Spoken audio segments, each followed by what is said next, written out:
মালয়েশিয়ার প্রধানমন্ত্রী আনোয়ার ইব্রাহিমের পদত্যাগ দাবিতে দেশটির রাজধানী কুয়ালালামপুরে শনিবার হাজারো মানুষ বিক্ষোভ করেছেন।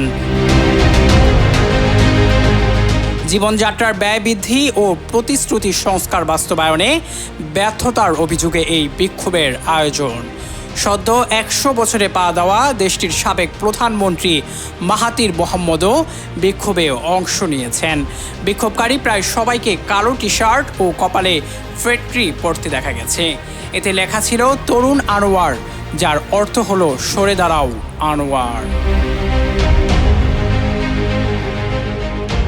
বিক্ষোভকারীরা শহরের কেন্দ্রীয় এলাকায় মিছিল করে স্বাধীনতা স্কোয়ারে জড়ো হন, যেখানে বিরোধী দলের শীর্ষ নেতারা বক্তৃতা দেন।